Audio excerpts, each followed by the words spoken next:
오늘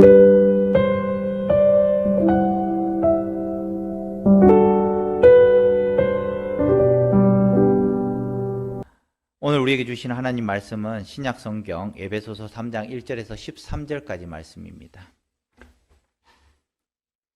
신약 312쪽에 있는 에베소서 3장 1절에서 13절까지 말씀입니다. 한 절씩 교독하시고 마지막 절은 함께 읽겠습니다. 이러므로 그리스도 예수의 일로 너희 이방인을 위하여 갇힌 자 된 나 바울이 말하거니와 너희가 더이라 곧 계시로 내게 비밀을 알게 하신 것은 내가 먼저 간단히 기록함과 같으니 그것을 읽으면 내가 그리스도의 비밀을 깨달은 것을 너희가 알 수 있으리라.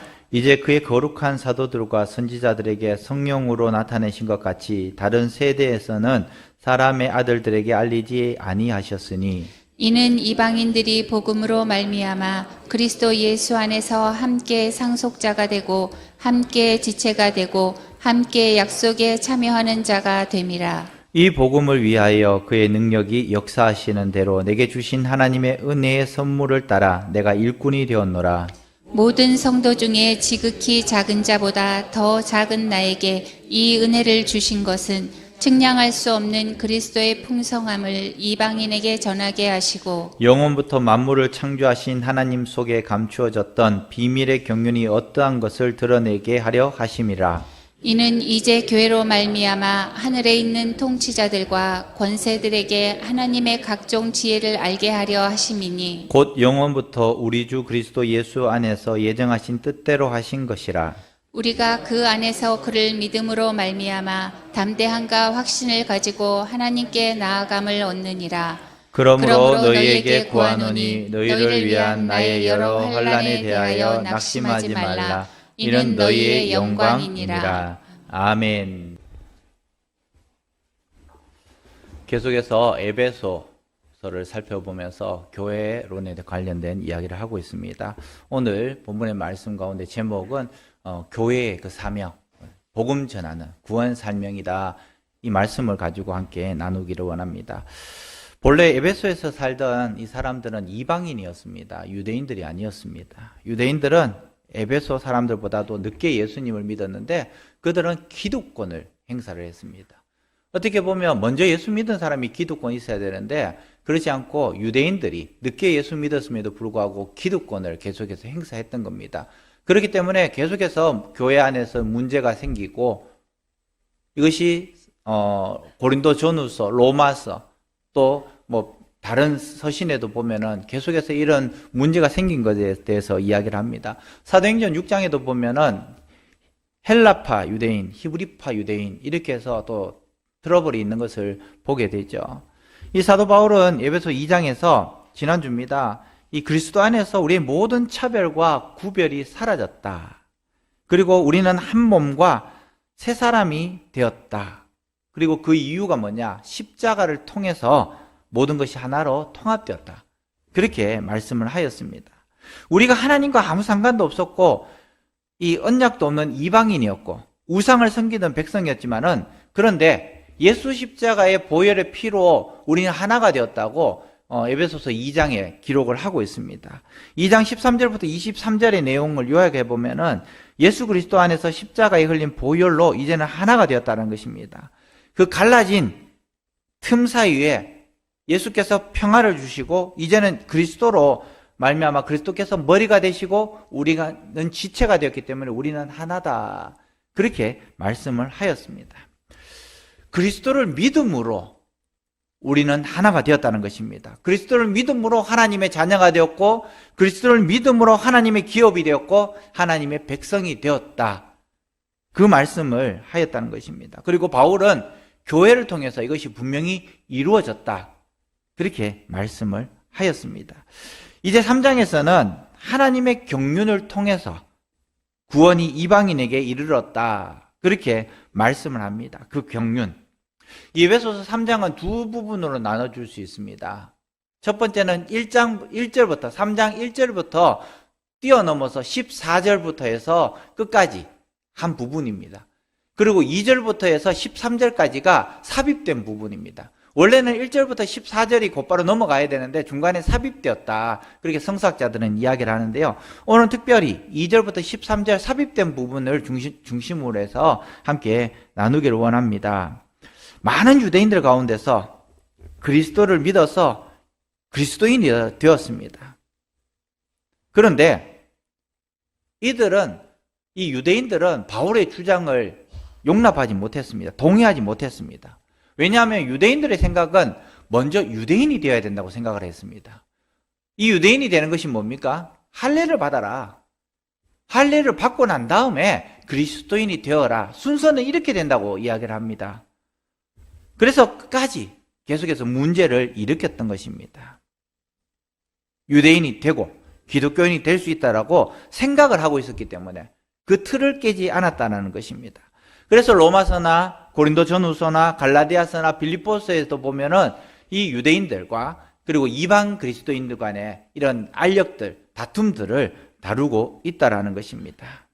오늘 본문에서 왜 자신이 감옥에 갇혔는지에 대해서 설명을 하고 있습니다. 1절 말씀에 보면 바울이 왜 감옥에 갇혔느냐?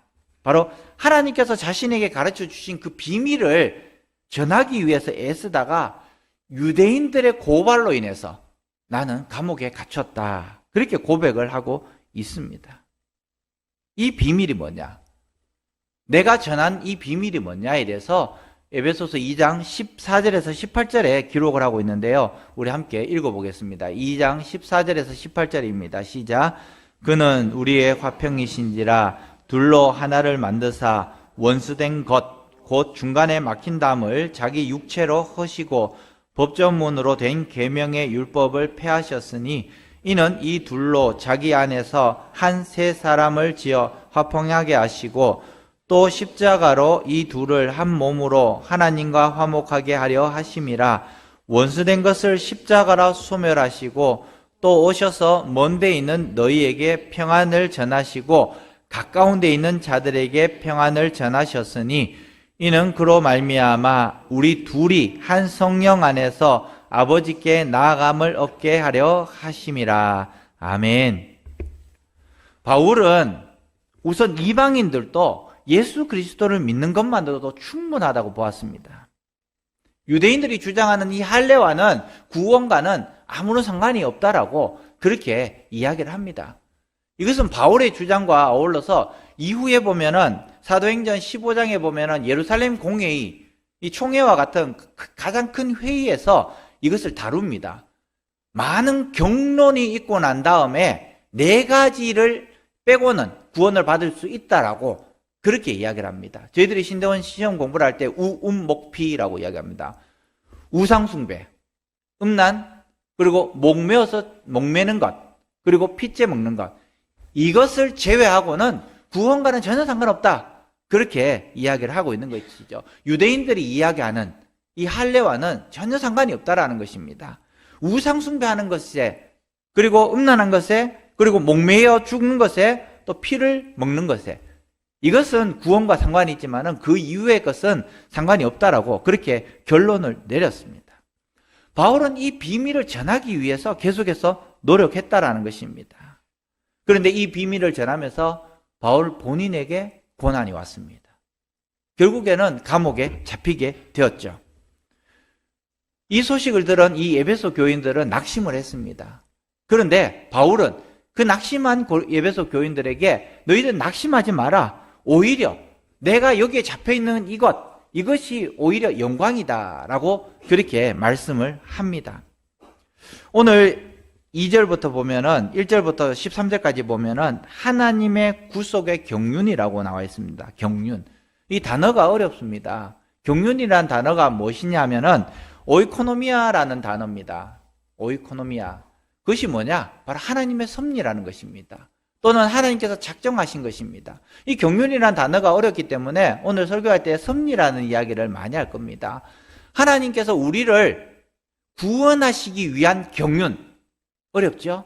하나님께서 우리를 구원하시기 위한 섭리로, 그리고 작정하심으로 이렇게 표현을 할 수도 있다라는 것입니다. 그리고 그 섭리가 이방인의 구원 계획도 들어있다는 것입니다. 만약에 이런 계획이 없었다면 유대인들이 봤을 때에 저와 여러분들은 이방인이에요. 구원의 섭리 가운데 있을 수 없는 저와 여러분들입니다. 그런데 이것을 다 없이 하고 오히려 예수 그리스도의 그 계획 가운데에, 조금 이따가 말씀드리겠지만 그 계획 가운데 우리가 있기 때문에 우리가 구원의 반열에 올랐을 수 있었다라는 것입니다. 이방인들을 향한 하나님의 구속의 섭리, 계획, 작정하신 것이 어떤 것이냐, 6절 말씀에 그것을 기록을 하고 있는데요. 6절 말씀에 보면은 복음으로 말미암아 상속자가 되도록 하셨다. 다른 것은 아무것도 아닙니다. 복음으로, 단지 복음으로 상속자가 되었다라고 말씀을 하고 있는 것입니다. 6절 말씀에 보면은 이는 이방인들이 복음으로 말미암아 그리스도 예수 안에서 함께 상속자가 되었고 함께 지체가 되었고 함께 약속에 참여한 자가 됨이라. 그렇게 말씀을 하였습니다. 함께라는 단어가 중요합니다. 함께라는 단어가. 유대인들만이 아닙니다. 함께 모든 사람들이 예수 그리스도를 구주로 고백하는 그 가운데 있다면 함께 상속자가 되었고 함께 지체가 되었고, 누구의 지체입니까? 그리스도가 머리고 우리는 그 지체가 되었다는 것입니다. 그리고 함께 약속에 참여하는 자가 되었다. 그렇게 말씀을 하고 있는 것입니다. 자막에 보면 우리는 복음으로 말미암아 하나가 되었다라고 말씀하고 있습니다. 복음으로 말미암아. 복음을 그리스도 안에서 또는 십자가로 말미암아 바꿀 수도 있는데요. 우리는 복음으로 말미암아 하나가 되었습니다. 우리는 그리스도 안에서 하나가 되었습니다. 우리는 십자가로 말미암아 하나가 되었다라는 것입니다. 여기에 계시는 우리 성도님들은 복음으로 하나가 되었습니다. 그리스도 안에서 하나가 되었습니다. 십자가로 하나가 되었다라고 이 바울은 말씀을 하고 있습니다. 그러면서 바울은 비밀을 가진 자라고 말씀하고 있습니다. 그 비밀이 6절에서 명확하게 말씀하고 있는데요. 방금 읽었던 6절입니다. 이는 이방인들이 복음으로 말미암아 그리스도 예수 안에서 함께 상속자가 되고 함께 지체가 되고 함께 약속에 참여하는 자가 되었다. 이게 비밀이라는 겁니다. 아주 중요한 비밀입니다. 이 비밀은 다 공공연하게 알려진 비밀입니다. 그런데 알려진 비밀도 그 비밀을 믿지 못하면 인정하지 못한다는 겁니다. 아무리 석박사 학위를 가지고 있고 아무리 뛰어나고 지혜롭다고 해도 예수 그리스도의 이 비밀을 모른다면 보여져 있어도 믿지를 못한다는 거예요. 믿음으로 구원을 받을 수 있다라는 이 구원의 계획이 있는데 믿지 못하기 때문에 구원을 받을 수 없다라는 것입니다. 우리는 전하는 역할을 하고 그들은 받아들이는 역할을 해야 되는데 우리의 역할은 전하는 역할입니다. 이것으로 충분하다는 겁니다. 그런데 그들이 듣지 못했다라고 이야기를 하면 우리의 책임이 크다라는 겁니다. 우리의 죄가 크다라는 것입니다. 그래서 만나는 사람마다 복음을 전해야 한다라는 것이죠. 이방인들, 곧 멸시받던 이방인들이 유대인들마저도 상정하지 않으려 했던, 그래서 도저히 하나가 될 수 없었던, 그래서 사사건건 문제를 일으키고 트러블이 일어났던 그때에 그리스도로 말미암아, 또 그리스도 때문에 그리스도의 은혜로 함께 상속자가 되고 함께 지체가 되고 함께 약속에 참여한 자가 되었다라고 그렇게 말씀을 합니다. 이것이 자막에 보면 모든 이방인에게 들려져야 될 무엇이라고요? 복음이라는 겁니다. 복음. 함께, 누구 때문에? 그리스도 때문에 함께 상속자가 되고 그리스도 때문에 함께 지체가 되고 그리스도 때문에 함께 약속에 참여하는 자가 되었다. 이것이 바로 복음입니다. 다른 것이 아닙니다. 그리스도를 믿음으로 우리는 구원을 받았다. 이것이 복음이라는 것입니다. 그리고 이 복음은 모든 사람 앞에 공개적으로 전파되었습니다. 지금 교회를 모르는 사람이 없습니다. 그들도 교회를 다니지 않지만은 그들도 예수 믿으면 구원을 받는다라고 알고 있습니다. 인정하지 않을 뿐이지. 왜 너희들 예수만 구원을 받을 수 있냐라고 저희들한테 따져 묻습니다. 그들도 알고는 있다라는 거예요. 비밀이지만 이 비밀이 다 알려진 비밀입니다. 그런데 그들은 이것을 믿지 못한다는 것입니다. 복음은 더 이상 감춰진 비밀이 아니다라는 것입니다. 그렇지만 여전히 복음은 감춰져 있는 비밀입니다. 사람들이 듣기는 들어도 귀가 없고 보기는 보아도 볼 수 있는 영적인 눈이 없기 때문에, 그래서 이것이 비밀이라는 것입니다. 그리스도의 비밀, 이 복음은 인간의 의지와 또 지성과 이성과 경험으로 알 수 있는 것이 아니다라는 것입니다. 그것으로 깨달을 수 있는 것이 아니다라는 것입니다. 오직 성령께서 우리에게 알게 하셔서 우리가 깨달을 수 있다라는 것이죠. 여기까지가 6절까지 그 내용입니다. 그러면서 7절 말씀에 보면 이제 교회가 무엇을 해야 되는 것인가에 대해서 말씀을 하고 있습니다. 바울은 이방인 사도로 늘 자랑하였습니다. 본인을 자랑했습니다. 그런데 그에게 있어서는 항상 주온 글씨가 있습니다. 무엇입니까? 과거에 예수 믿는 사람을 잡으러 갔던, 감옥에 보냈던, 감옥에만 보냈겠습니까? 때로는 죽였던 이 바울의 주온 글씨. 그렇기 때문에 8절 말씀에 그는 계속해서 회개를 하고 있습니다.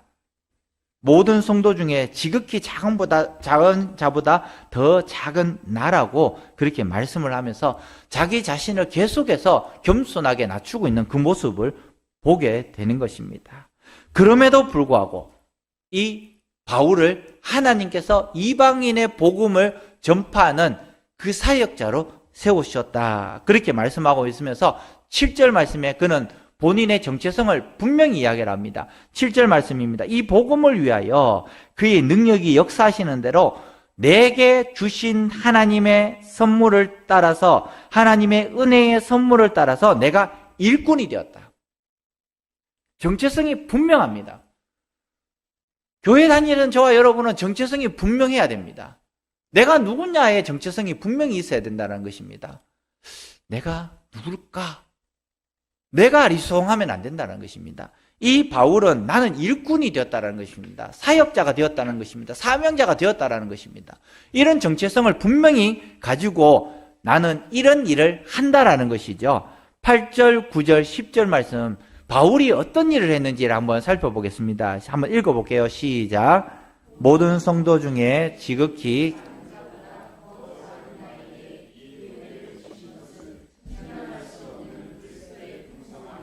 이방인에게 전하게 하시고 영원부터 만물을 창조하신 하나님 속에 감추어졌던 비밀의 경륜이 어떠한 것을 드러내게 하려 하심이라. 이는 이제 교회로 말미암아 하늘에 있는 통치자들과 권세들에게 하나님의 각종 지혜를 알게 하려 하심이니. 아멘. 바울의 사명에 대해서 말씀하고 있습니다. 첫 번째, 바울의 사명이 무엇인가? 측량할 수 없는 그리스도의 풍성을 이방인에게 전하는 것이다. 측량할 수 없는 그리스도의 은혜를 이방인에게 전하는 것이다. 이것이 바울의 사명이었다는 것입니다. 이 사명은 교회의 사명이고요, 이 사명은 저와 여러분들의 사명이라고 말씀하는 것입니다. 성도 중에서 지극히 작은 자보다, 3장 8절 자막 한번 주십시오.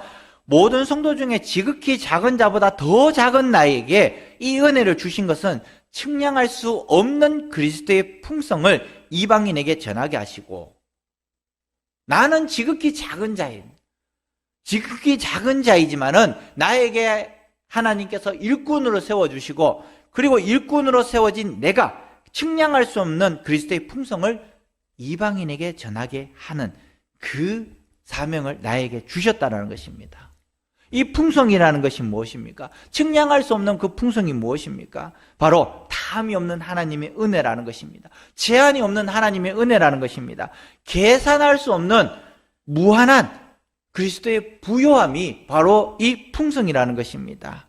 이 땅에서 누리는 이 복락은 장차 하나님 나라에 가서 누릴 맛배기의 그림자의 잔돈에게 불과하다는 것입니다. 그 은혜에 비하면 아무것도 아니다라는 것입니다. 우리에게 지금의 영광보다도 더 큰 엄청난 영광의 날이 우리 앞에 있다라는 것입니다. 그것이 측량할 수 없는 그리스도의 풍성이라고 말씀하고 있는 것입니다. 아기를 낳을 때 얼마나 고통스럽습니까? 저는 낳아보지 못했습니다. 병원에 가니까 낳았더라고요. 그래서 뭐 어떻게 낳았는지도 몰라요. 뭐 한참 수요예배 드리고 난 다음에 가보니까 낳았다고. 그럼 아기는 뭐 뻘겋게 앉아있고 누워있고 뭐 장모님하고 뭐 앉아있는데 뭐 어떻게 낳았는지 모르지만 하여튼 고통스럽다라는 것은 압니다. 그런데 그 고통 때문에 아기를 못 낳습니까? 아니죠. 애 하나 놓고 난 다음에 또 둘 놓고 또 셋 놓고 넷 놓고, 예전에는 우리 아버지 기수 보면 7명, 우리 할아버지 기수 보면 10명 이렇게 낳아요. 왜요? 그 고통보다도 아기가 장성할 때의 기쁨이 더 크기 때문이에요. 더 크기 때문에. 지금도 마찬가지입니다. 이 땅에서 있는 하나님의 은혜보다도 천국의 그 은혜가 더 크기 때문에 순교할 수 있는 것입니다. 저도 어제 제 아내하고 차를 타고 가면서 나는 지금 죽으라 하면은 죽을 수 있을까? 나 솔직하게 자신이 없어. 이야기를 했어요. 제 아내는 난 죽을 거야. 근데 저는 난 솔직하게 자신이 없는 것 같아. 그것도 순교도 은사인데 나는 그런 은사는 없는 것 같아. 난 자연사하고 싶어. 굳이 그렇게 가정할 필요도 없을 것 같아. 그런데 정말 내 속에 그런 어려움이 닥친다면 지금 이 땅에 있는 이것 때문에 포기하고 순교를 포기할까? 아니면은 하늘나라에 있는 그 영광을 위해서 죽을 수 있을까? 사람은 실수할 수도 있습니다. 한경진 목사님 같은 경우에도 신사참배를 하셨고 거기에 대해서 평생토록 회개하면서 나갔습니다. 그렇기 때문에 위대한 어른이라고 칭하는 거예요. 그렇게 실수할 수 있지만 그러나 다시 돌아올 수 있는 이유는 뭡니까? 더 큰 하나님의 영광이 있었기 때문이다라는 것입니다. 마찬가지로 저와 여러분들도 이 측량할 수 없는 그리스도의 풍성을 이방인에게 전할 수 있기를, 예수 그리스도를 이방인에게, 믿지 않는 사람에게, 이웃들에게 전할 수 있기를 간절히 축원합니다. 둘째로 바울의 사명은 무엇인가? 둘째로 바울의 사명은 하나님의 비밀의 경륜을 드러내는 것입니다. 그것이 뭡니까? 비밀의 섭리를 드러내는 것입니다. 섭리를. 구원의 섭리입니다. 에베소서 3장 9절 말씀 한번 읽어보겠습니다. 시작. 영원부터 만물을 창조하신 하나님 속에 감추었던 비밀의 경륜이 어떠한 것을 드러내게 하려 하심이라. 현대어 성경으로 이것을 번역을 했는데요, 굉장히 쉽게 번역되어 있습니다. 한번 읽어보겠습니다. 시작. 만물을 만드신 하나님께서 처음부터 세상을 세운 계획대로 하나님이 이방인에게도 구세주가 되신다는 것을 모든 사람에게 설명하기 위해 나를 쓰신 것입니다. 아멘.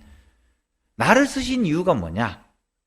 바로 처음부터 세상을 세우신 그 계획대로 하나님이 이방인에게도 구세주가 되신다는 것을 모든 사람에게 설명하기 위해서 나를 쓰셨다라는 것입니다. 그것을 전달하기 위해서. 우리끼리만 구원받는 것이 아니라 구원은 이웃들에게도 전해져야 되고 그들도 구원받을 만한 모습으로 있다라는 것이죠. 우리는 복음을 듣고 믿습니다. 이 순간에도 하나님의 말씀을 듣고 있습니다. 이 순간에도 예배를 드리고 있습니다. 우리는 믿는 자들에게 가장 영광스러운 것이 바로 이 순간이라는 것입니다. 놀랍게도 하나님께서 과거에 감추고 계셨던 그 구원의 섭리를 지금도 말씀해주고 계신다라는 것입니다. 우리에게 분명히 알게 하셨다라는 것이죠. 예수님께서 귓속말로 내가 너에게만 이야기해 줄게. 너에게만 이야기해 줄게. 그렇게 말씀을 하신다라는 것입니다. 그런데 그것이 뭐냐? 우리에게만 이야기하셨는데 그것이 뭐냐?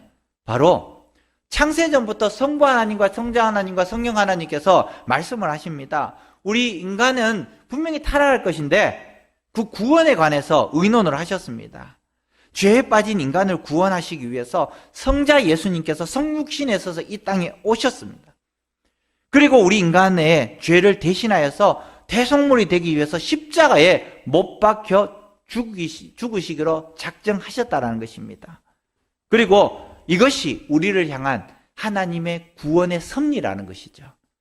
그리고 이것을 믿는 자에게 구원을 주시겠다라고 약속하셨다는 것입니다. 거기에는 다른 어떤 조건도 없습니다. 네가 할례를 받아야 된다, 네가 구원을 받아야, 네가 부자여야 된다, 네가 유대인이어야 된다, 이런 조건이 하나도 없습니다. 단 십자가를 지신 예수 그리스도만을 믿으면 된다라는 그것, 이것만을 우리에게 주셨다라는 것입니다. 그리고 예수님께서 십자가에 죽으셨습니다. 십자가 사건은 단순히 우리 죄인들을 구원하기 위한 사건을 넘어서서 전 우주를 위해서 죽으셨다라는 것입니다. 죄로 인해서 모든 우주가 두짝이 나고 반역하고 분열이 일어나고 파괴되고, 그렇지만 누구 때문에 하나 될 수 있다는 것입니까? 예수 그리스도 때문에 하나가 된다는 것입니다.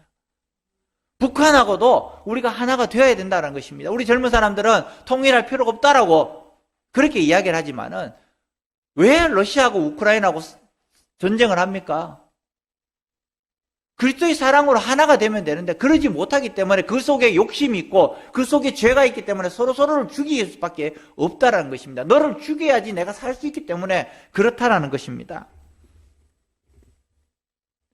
에베소서 1장 7절에서 10절까지의 말씀 우리가 지지난주에 들었는데요. 한번 읽어보겠습니다. 시작. 우리가 그리스도 안에서 그의 은혜의 풍성함을 따라 그의 피로 말미암아 구속 곧 죄사함을 받았으니 이는 그가 모든 지혜와 총명으로 우리에게 넘치게 하사 그 뜻의 비밀을 우리에게 알리셨으니 곧 그 기쁘심을 따라 그리스도 안에서 때가 찬 경륜을 위하여 예정하신 것이니 하늘에 있는 것이나 땅에 있는 것이 다 그리스도 안에서 통일되게 하려 하심이라.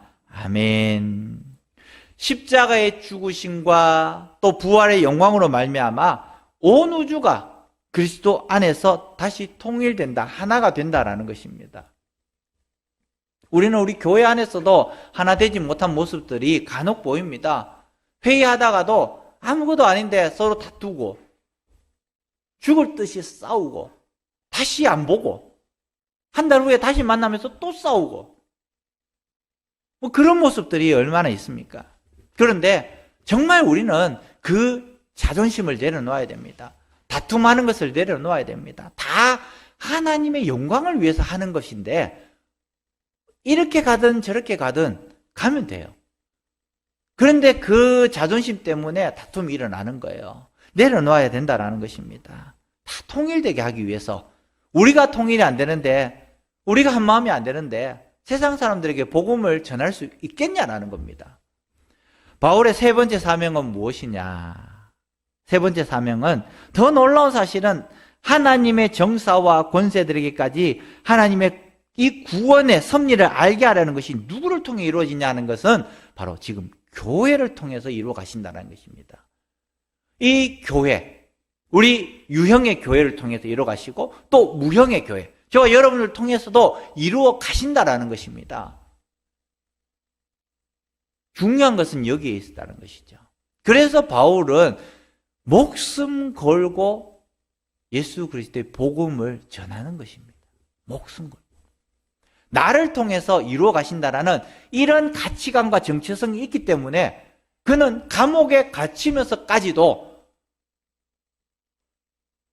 죽음을 불사하면서까지도 복음을 전했다라는 것입니다.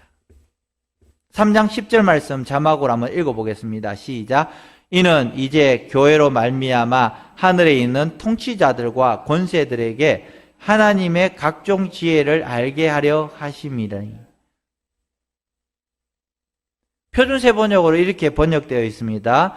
하나님께서는 이제 교회를 시켜 하늘에 있는 통치자들과 권세자들에게 하나님의 갖가지 지혜를 알게 하려고 하시는 것입니다. 어떻게 보면 하나님의 수종도는 천사들이 그 비밀을 더 잘 알 수 있을 것 같아요. 그런데 천사도 흠모하는 것이 뭐냐? 바로 복음 전하는 저와 여러분들을 흠모한다고 이야기를 합니다. 비밀 맡은 자가 누구냐? 천사들이 비밀 맡은 자가 아니에요. 저와 여러분들이 비밀 맡은 자라는 것입니다. 저와 여러분을 통해서 복음이 전파되기를 하나님께서는 원하시기 때문에 가장 미련한 전도의 방법으로 그 미련한 저희들을 선택을 하셨다라는 것이죠. 하나님 아들이 십자가에 죽으셨습니다. 다 끝난 것 같습니다. 다 끝난 것 같아요. 그런데 3일 만에 대반전이 일어납니다. 예수님께서 다시 살아나셨습니다. 부활하셨습니다. 그냥 부활하신 것은 무엇인가? 사단의 모든 권세가 무너졌다라는 것입니다. 사단의 죄와 사망의 권세가 완전히 무너지고 예수님께서 승리하셨다라는 것을 몸소 보여주셨다라는 것입니다. 십자가 사건으로 인해서 복음이 우리에게 구원의 문이 활짝 열렸다는 것을 말씀하고 있는 것입니다. 그래서 누구든지 주의 이름을 부르는 자는 구원을 받으리라 그렇게 말씀을 하십니다.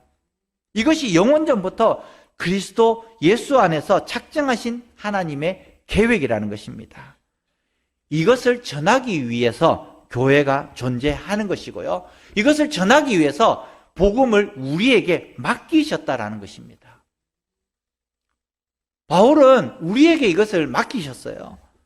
그런 것을 알리는 것이 바울의 사명이었고 바울의 사명이 바로 저와 여러분들의 사명이라는 것입니다. 교회의 존재 가치는 땅에 속해 있는 것이 아니라 하늘에 속해 있습니다. 하나님의 구원의 신비를 맡았다는 것입니다.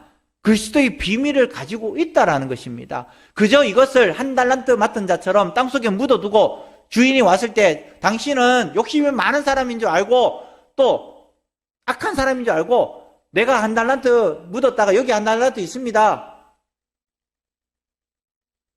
하나님께서 원하시는 것은 한 달란트를 원하는 것이 아닙니다. 그렇다고 욕심이 많아서 내가 배가 시켜라 이것이 아닙니다.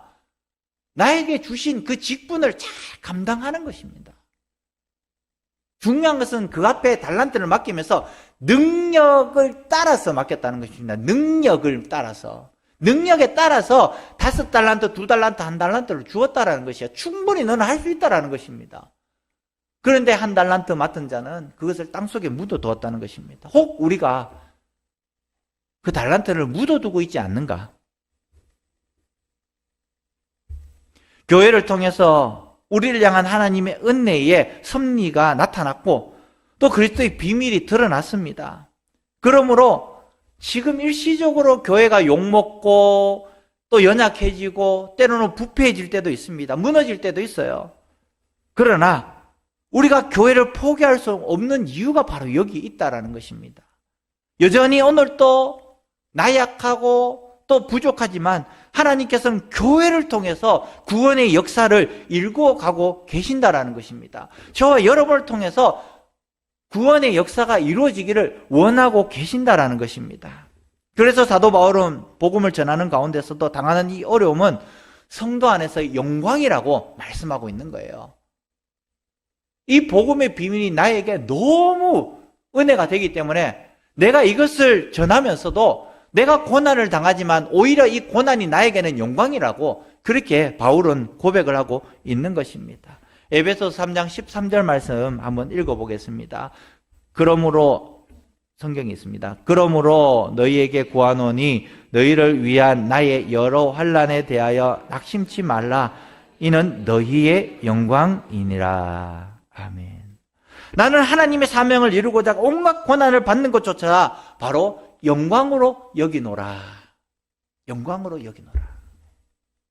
우리 자녀들 보면 유명한 가수들, 아이돌이죠. 그 가수들 보면 너무너무 좋아하는 것 같아요. 우리가 상상할 수 없는, 우리가 나훈아 오빠를 좋아하는 것보다도 지금 현재 이 BTS라든가 이런 블랙핑크 뭐 이런 친구들 좋아하는 것이 상상 이상인 것 같아요. 그런데 이 친구들에게 뭐 뺨을 한 대 맞았다, 뭐 악수를 한번 했다, 아니면은 뭐 선물 하나 받았다. 얼마나 그것을 소중하게 여깁니까? 나의 우상 BTS에게. 사인을 하나 받았다. 죽을 때까지 갖고 다니는 거예요. 액자에 넣어서 막 이렇게 다닐 거예요.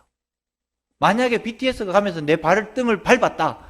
아야! 이러겠습니까? 너 왜 밟아? 고소하겠습니까? 오 마이 갓. 너무 좋은 거예요. 너무 좋은 거예요. 그것보다도 그런 친구들이 야, 물 좀 떠가 이러면은 떠다 주면서도 이거는 아닌 것 같아요. 이렇게 하겠습니까? 너무 영광스럽게 여긴다는 것입니다. 제 비유가 조금 약할 수도 있겠지만은 내가 너무 좋아하는 것에 내가 고난을 당하는 것입니다. 그럼에도 불구하고 나는 그것을 영광으로 여긴다는 것입니다. 바로 바울이 그랬다는 거예요. 내가 지금 내 몸은 감옥에 갇혀 있지만 내가 고난을 당하지만 그러나 내가 예수 그리스도의 복음을 전하다가 이렇게 됐기 때문에 나는 그것이 영광이다라고 바울은 고백을 하고 있는 것입니다. 내가 하나님의 사명을 이루고자 온갖 고난을 당하는 것, 이것조차도 영광이다. 그렇게 말씀하고 있습니다. 그러면서 두 번째 단락이 14절부터 21절까지 단락인데요. 이것은 쉽게 넘어가겠습니다. 바울은 에베소 교인을 위해서 이제 기도하고 있는 그 기도의 내용입니다. 너희들이 이렇게 하기 위해서 너희들은 이런 사람이 되어라고 기도를 하고 있는데 그것이 뭐냐? 16절 말씀에 속사람이 성령의 도우심으로 강건하여지기를 기도하고 있고 17절 말씀에 예수를 모신 믿음에 사랑을 더해서 든든해지기를 구하고 있고 또 17절 말씀에 그 사랑이 크심이 그들 가운데 충만하고 성도들이 사랑으로 굳게 서기를 간구하고 있는 것입니다. 그리고 네 번째로 교회와 그리스도의 영광이 끝없이 영원하도록 이 바울은 기도를 하고 있는 것입니다. 성도들이 그리스도의 사랑을 알아서 하나님의 절대적인 그 사랑에 이르도록 기도를 하고 있는 것이죠. 아직까지는 희미하게 보입니다. 아직까지는 안개 앞에 안개가 끼어 있는 것처럼 희미하게 보이지만은 그러나 그들이 완벽하게 거울을 보듯이 예수 그리스도의 복음 안에서 서라고 그렇게 말씀을 하고 있는 것입니다. 사랑하는 성도 여러분, 우리는 교회를 교회답게 또 교회를 영광스럽게 할 사명이 있습니다. 교회가 교회답고 영광스러운 교회가 되는 비결은 모두 다가 복음의 비밀을 올바로 깨닫고 복음대로 살고 또 그 복음의 사랑에 굳게 서서 복음을 선포하는 것입니다. 교회 안에 복음이 없다면 생명력을 상실합니다. 그러나 교회 안에 복음이 있다면 복음을 붙잡고 이 복음이 교회의 소망이 되고 우리가 하나 되는 하나님께서 하나 되게 하신 그 역사를 우리가 붙잡고 나갈 때에 우리는 하나가 될 수 있다는 것입니다. 그리고 복음에 대한 그 열정을 다시 뜨겁게 회복되기를 간절히 축원합니다. 하나님의 자녀로서 그의 합당한 삶을 살 수 있는 우리 신성북 교회 성도들 되기를 주님의 이름으로 간절히 축원합니다.